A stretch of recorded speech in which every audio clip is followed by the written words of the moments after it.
Գեղամ Մանուկյան։ Տիկին Ջուլակյան, ձեր հանձնաժողովը նաև վերահսկողություն է իրականացնում քննչական մարմինների նկատմամբ։ Օրերս Հայաստանի քննչական կոմիտեն խայտառակագույն մի հաղորդագրություն տարածեց, որն այնքան ակներևեր մարդու անձնական տվյալների անձնական կյանքի մեջ միջամտությունը, որ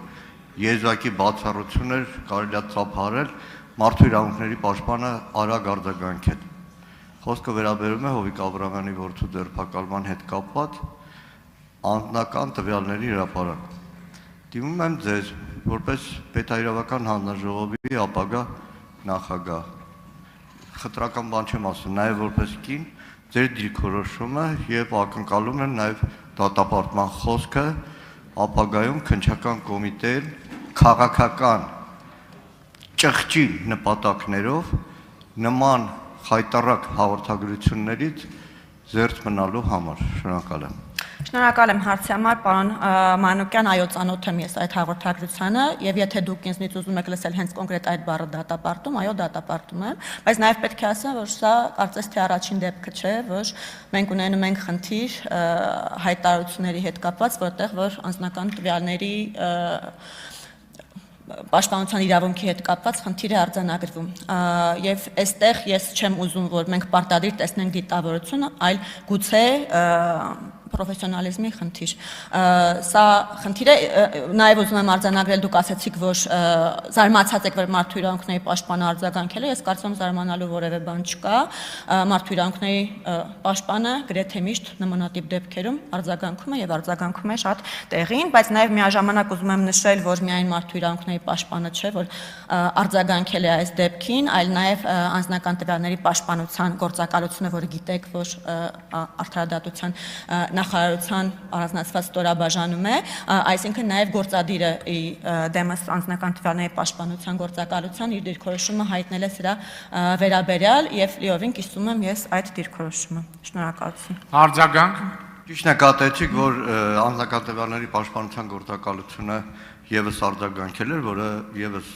խրախուսելի է ու զարմանալի։ Ճիշտ եք նկատում, որ անձնական տվյալների հրապարակում իրավապահ մարմինների կողմից առաջին դեպքը չէ։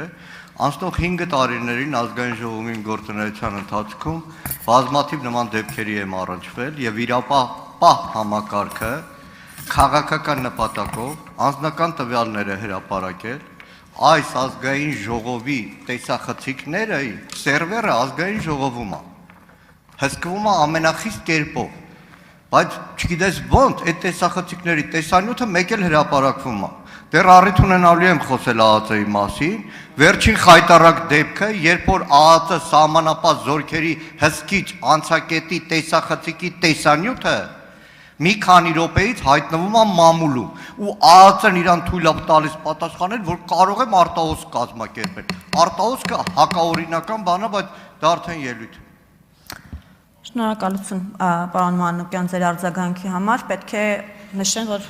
առհասարակ մեր երկրում շարունակում է խնդիր մնալ անձնական տվյալների պաշտպանությունը։ Մենք գրեթե բոլոր ոլորտներում այդ խնդիր ունենք, ես կարծում եմ, որ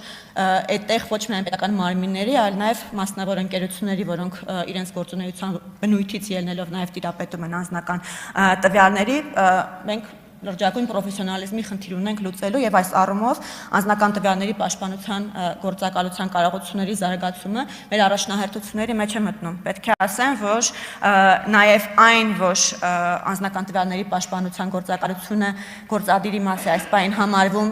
խնդիր է դիտարկվել ոչ միայն մեր կողմից, այլ նաեւ միջազգային մեր գործընկերների կողմից եւ նաեւ այդ շրջանակներում պետք է նշեմ, որ արդեն քննարկվել է եւ առաջիկայում օրենսդրական համապատասխան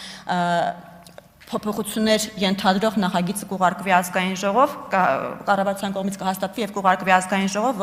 որ ինքնավար մարմին կդառնա այս գործակալությունը։ Առիթ կունենամ դեր անդրադառնալու, ժամանակում չտեղավորվեցի։ Շնորհակալություն, հաջորդ հարցը ես կտամ։ Տիկին Ջուլհակյան, եթե հանրային